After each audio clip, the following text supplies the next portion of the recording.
गणतंत्र बिना गणमाध्यम चली पारे गणमाध्यम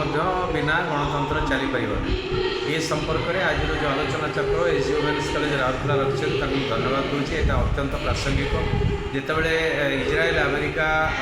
ईरान उपर आक्रमण कर ईरान प्रति आक्रमण कर गोटे मीडिया युद्ध चलुची समस्ते ब्लाकआउट कर मीडिया स्वाधीनता ना तथ्य आसीपार समस्ते निज निज प्रचार कर तेणु मनीषर मन को किणापी समग्र विश्वर शक्तिशाली राष्ट्र माने मीडिया हाउस माने गणमाध्यम प्रतिनिधि माने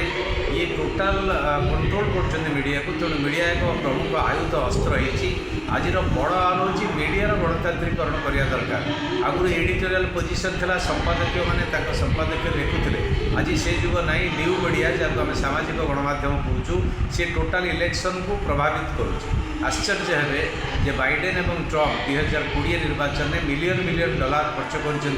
फेसबुक रे एडवर्टाइजमेंट से जोटे आम कहूँ डिजिटल डेमोक्रेसी डिजिटल गणतंत्र में प्रभावित करा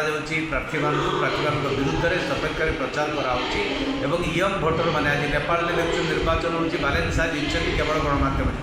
बांग्लादेश में परिवर्तन होती केवल सामाजिक गणमाध्यम जो श्रीलंका परिवर्तन में सामाजिक गणमाध्यम प्रमुख भूमिका अच्छी तेणु ये गरीब लोकर स्वर मार्जिनालाइज्ड स्वर संख्यालघुर स्वर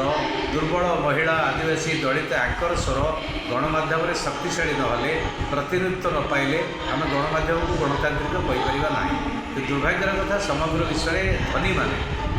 मार्डस भाया लोक मोनोपोली कैपिटल बा एकचाटिया पुंजी कर गणमाध्यम को नियंत्रण कर गरीब राष्ट्र विकासशील राष्ट्र बा दाक्षिणात्य गोलार्धर राष्ट्र एमाने ताकर प्रतिनिधित्व पाऊना अमेरिका कंट्रोल में बर्तमान टोटाल मीडिया अच्छी जहाँफल जब सठिक तथ्य न आसो प्रकृत तथ्य न आसो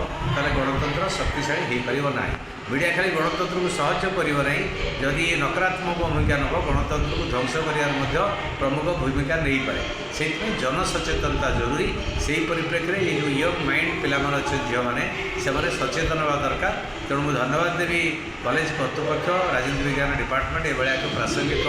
विषय से आलोचना चक्र रखुच्छे।